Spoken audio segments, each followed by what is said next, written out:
ನಾನು ಆಗ್ತೀನಿ ಅದರಲ್ಲಿ ತಪ್ಪಿದರೆ ಏನು ತಪ್ಪಿಸಲಿಲ್ಲ, ಸರಿಯಾಗಿದೆ. ಈಗಾಗಲೇ ಅವ್ರು ಮುಂಚೆ ಕೂಡ ಹೇಳಿದ್ದಾರೆ, ನಾವು ಕೂಡ ಆಕಾಂಕ್ಷಿ ಇದ್ದೀವಿ.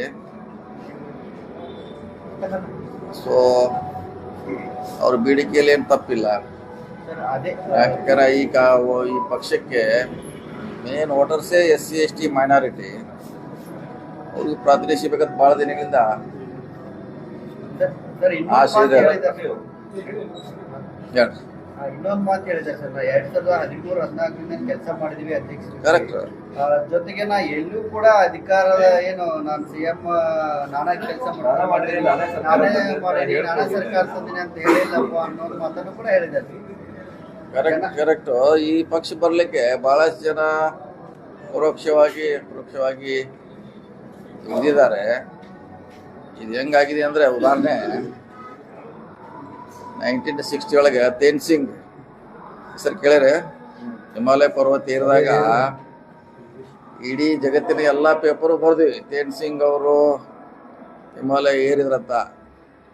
ಅವನ ಜೊತೆ ಇನ್ನೂ 14 ಜನ ಇದ್ರು, ಅವ್ರ ಹೆಸರು ಬರ್ದಿಲ್ಲ. ಇದು ಹಂಗೆ ಇದು ಇನ್ನದಾರೆ, ಇನ್ನೂ ಭಾಳ ಜನ ಅದಾರೆ.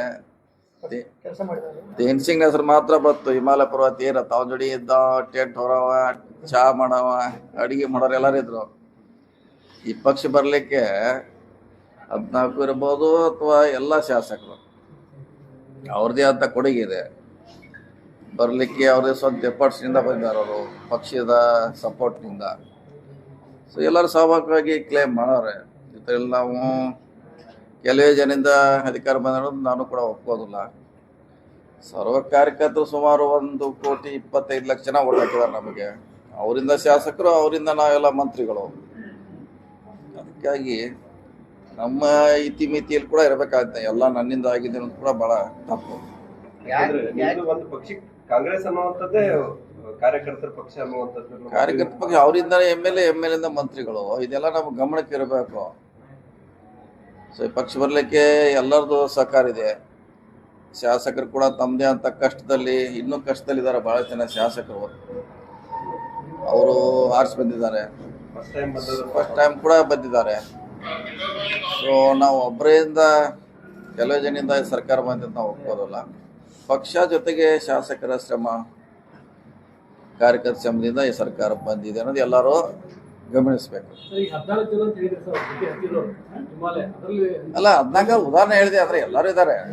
ಅಂದ್ರೆ ಅವ್ನ ಜೋಡಿ ಅವಾಗ 14 ಇದ್ರು, ಈಗ ಜಾಸ್ತಿ ಇದ್ದಾರೆ. ಹೌದಾ, ಅವ್ರ ಹೆಸರು ಬರ್ದಿಲ್ಲ.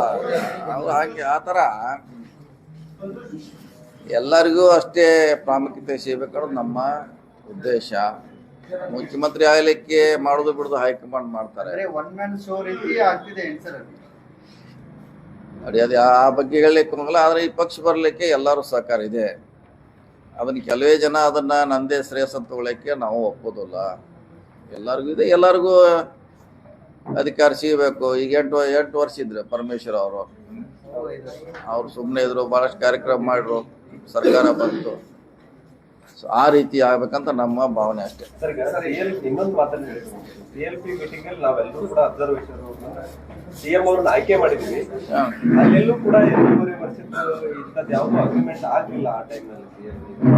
ಇಲ್ಲ, ಅದ್ರ ಬಗ್ಗೆ ನಮ್ಗೆ ಗೊತ್ತಿಲ್ಲ. ಅದಾಗಿ ಡೆಲ್ಲಿಯಲ್ಲಿ, ಬೆಂಗಳೂರಲ್ಲಿ ಎಲ್ಲರೂ ಅದೆಲ್ಲ ಏನಾದರೂ ಮಾತುಕತೆ ಡೆಲ್ಲಿಯಲ್ಲಿ ಆಗಿರ್ಬೇಕು. ಡೆಲ್ಲಿಗೆ ನಾವು ಪಾರ್ಟಿ ಎಲ್ಲ ನಮ್ಗೆ ಗೊತ್ತಿಲ್ಲ ಅಂತ ಈಗಾಗಲೇ ಹೇಳಿದ್ದೀವಿ. ಅದ್ರ ಬಗ್ಗೆ ನಾವು ಹೇಳಿಕ್ಕಾಗಲ್ಲ.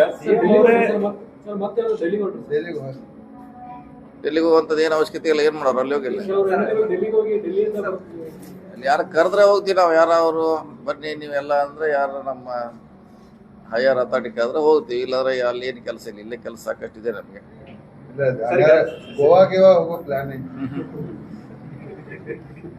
ಹೋಗುವ ಯಾವುದೂ ಇಲ್ಲ, ಇಲ್ಲೇ ಬೆಳಗಾವದಾಗ ಇರ್ತೀವಿ. ಸಿದ್ದರಾಮಯ್ಯ ಅವರೇ ನಾನೇ 5 ವರ್ಷ ಅಂತೇಳಿ ಸಾಕಷ್ಟು ಬಾರಿ ಹೇಳಿದ್ದಾರೆ. ಆದ್ರೆ ಕೆಲವೊಂದಿಷ್ಟು ಜನ ಏನ್ ಸರ್ ಡೆಲ್ಲಿಗೆ ಹೋಗ್ಬೋದು, DK ಶಿವಕುಮಾರ್ CM ಆಗ್ಲಿ ಅನ್ನುವಂಥದ್ದು. ಸೊ ಎಲ್ಲೋ ಒಂದ್ ಕಡೆ ಒಂದು ಗುಂಪು ಗೊಂದಲ ಸೃಷ್ಟಿಸುವಂತದ್ದು ಮಾಡ್ತಾ ಇದೆ. ಇದಾರೆ, ಅಧ್ಯಕ್ಷ ಇದ್ದಾರೆ, ಅದನ್ನು ನಿನ್ನೆ ಮೀಟಿಂಗ್ ಮಾಡ್ತಿದ್ದಾರೆ. DCM ಜೊತೆ ಮಾಡಿದ್ದಾರೆ, CM ಜೊತೆ ಮಾಡಿದ್ದಾರೆ. ಒಂದು ಇತ್ಯರ್ಥಕ್ಕೆ ಬರ್ತದೆ ಅಂತ ನಾವೆಲ್ಲ ಆಶಾಭಾವನೆಯಿಂದ ಇದ್ದೀವಿ. ಸರ್, ರಾಜಣ್ಣ ಅವರು ಈ ಹಿಂದೆ ನವೆಂಬರ್ ಕ್ರಾಂತಿ ಆಗುತ್ತೆ. ಸಂಪರ್ಕ ಕ್ರಾಂತಿ ಆಗ್ತಾ ಇದೆ. ಯಾವುದೇ ಕ್ರಾಂತಿ ಇಲ್ಲ, ಎಲ್ಲರೂ ಹೇಳ್ಯಾರಲ್ಲ, ಎಲ್ಲರೂ ಕ್ರಾಂತಿ ಹೇಳ್ಯಾರ. ಕ್ರಾಂತಿ ಅಂತ ಯಾವುದೂ ಇಲ್ಲೇ ಇಲ್ಲ. ಕ್ರಾಂತಿ ಬಗ್ಗೆ ಯಾವುದೇ ಉದ್ಭವ ಆಗೋಲ್ಲ, ಯಥಾಸ್ಥಿತಿ ಮುಂದುವರೆದಿದೆ ಅಷ್ಟೇ. ಸರ್, ಡಿ.ಕೆ. ಶಿವಕುಮಾರ್ ಅವರು ಜೈಲಿಗೆ ಹೋಗಿ MLA-ಗಳನ್ನು ಭೇಟಿ ಅವರೇ ನಮ್ಮ ಶಾಸಕರಿದ್ದಾರೆ, ಭೇಟಿ ಆಗಬಾರ್ದೇನು ನಾವು ಭೇಟಿ ಆಗಬಾರ್ದಂತೇನಿಲ್ಲ, ಅವ್ರು ನಮ್ಮ ಶಾಸಕರೇ. ಇಂದು ಕೂಡ ಹೋಗಿದ್ರು, ಅವ್ರು ಭೇಟಿ ಆಗಿದ್ರು ಒಂದು ಸಾರಿ, ವಿನಯ್ ಕುಲಕರ್ಣಿ ಅವ್ರಿಗೆ ಭೇಟಿ ಆಗಿದ್ರು. ಇಂದು ಸರ್ ಏನೂ ಇಲ್ಲ ಅಂತಿದ್ರ, ಅಂಡರ್ ಕರೆಂಟ್ ಶಾಕ್ ಹತ್ತಿದಂಗೆ ಕಾಣ್ತಾ ಇದೆ. ಯಾವ್ದು ಕ್ರಾಂತಿನೂ ಇಲ್ಲ, ಏನೂ ಇಲ್ಲ, ಎಲ್ಲ ಸರಿಯಾಗಿದೆ ಅಂತ ಇದೆ. ಅದು ಯಾಕೋ ಇತ್ತೀಚೆಗಿನ ಬೆಳವಣಿಗೆ ನೋಡಿದ್ರೆ under current shock under ground ಯಾವ ಶಾಕ್ ಇಲ್ಲ, ಸರಿನೇ ಇದೆ. ಸತೀಶ್ ಜಾರಕಿಹೊಳಿ ಅವರು ಯಾವಾಗ ಸೈಲೆಂಟ್ ಇರ್ತಾರೆ, ಒಳಗಡೆ ಕರೆಂಟ್ ಅಂಡರ್ ಕರೆಂಟ್ ನಮ್ದು ಏನು ಕರೆಂಟ್ ಏನಿಲ್ಲ, ಎಲ್ಲ ಅಧ್ಯಕ್ಷ ಇದ್ದಾರೆ, ರಾಷ್ಟ್ರೀಯ ಅಧ್ಯಕ್ಷ ಬೆಂಗಳೂರಲ್ಲಿ ಇದ್ದಾರೆ, ಮೀಟಿಂಗ್ ಮಾಡ್ತಿದ್ದಾರೆ ಎಲ್ಲರ ಜೊತೆ. ಒಂದು ಹಂತಕ್ಕೆ ಒಂದು ಇತ್ಯರ್ಥಕ್ಕೆ ಬರ್ಬೋದು, ಬರಲೇಬೇಕು. ಒಂದು ತಾವು ಕೂಡ ಹೇಳಿದ್ರಿ, ಏನ್ ಗೊಂದಲ ಇದೆ, ಅಧಿಕಾರ ಹಂಚಿಕೆ ಗೊಂದಲ ಸರಿ ಆಗ್ಬೇಕು, ಹೈಕಮಾಂಡ್ ಇದ್ರಲ್ಲಿ ಮಧ್ಯ ಪ್ರವೇಶ ಮಾಡ್ತಾರೆ. ಯಾಕೆ ಸರ್ ಹೈಕಮಾಂಡ್ ಯಾಕೆ ಮಧ್ಯ ಪ್ರವೇಶ ಮಾಡ್ತಾ ಇಲ್ಲ? ಬರ್ಬೋದು ಅಂತ ಹೇಳಿಲ್ಲ, ನಿನ್ನೆ ಅವರು ಸಭೆ ಮಾಡಿದ್ದಾರೆ ಎರಡು ಮುಖಂಡರಿಗೆ, ಮತ್ತೆ ಅವ್ರ ಜೊತೆ ಮಾಡೋ ವಿಚಾರ ಇರ್ಬೋದು, ಮಾಡಿ ಒಂದು ಅಂತಿಮ ನಿರ್ಧಾರಕ್ಕೆ ಬರ್ತದ ನಾವೆಲ್ಲ ಆಶೆಯನ್ನು ಹೊಂದಿದ್ದೇವೆ. ಕೆಪಿಸಿಸಿ ಬದಲಾವಣೆ ಬಗ್ಗೆ ಕೂಡ ಡಿ.ಕೆ. ಶಿವಕುಮಾರ್ ಅವರು ಮಾತಾಡಿರ್ಬೋದು. ಏನತ್ರ ಅಂದ್ರೆ ಈ ಅವಕಾಶ ಬಂದಾಗ ಎಲ್ಲವನ್ನೂ ಬಿಟ್ಕೊಡ್ಬೇಕಾಗತ್ತೆ, ಅಧಿಕಾರ ಹೇಳಿದ್ರೆ ಮತ್ತೆ ಹೌದು, ಪಕ್ಷಕ್ಕೆ ಎಷ್ಟು ಇರ್ಲೇಬೇಕು, ಒಂದು ಲಿಮಿಟ್ ಇದ್ದೇ ಇರಲ್ಲ, ಬದಲಾವಣೆ ಮಾಡುವಂತ ಒಂದು ಕಾಲ ಬಂದೇ ಬರ್ತದೆ ಯಾವುದೇ ಹುದ್ದೆ ಇದ್ರು. ಸೊ ಇವತ್ತು ಬರ್ಬೋದು, ಇನ್ನೊಂದು ವರ್ಷ ಬಿಡ್ಬೋದು, ಯಾವುದೇ ಒಂದು ಸಂದರ್ಭದಲ್ಲಿ ಬರ್ಬೋದು. ಸಿಎಂ ರೇಸಲ್ಲಿ ತಾವೇನಾದ್ರೂ ಹೇಳಿದ್ರಲ್ಲ, ಇಲ್ಲ ಅದನ್ನಿಂತ ಕೇಳಕ್ ಹೋಗ್ಬೇಡ್ರಿ, ಹೇಳುವಂತ ಅವಶ್ಯಕತೆ ಇಲ್ಲ.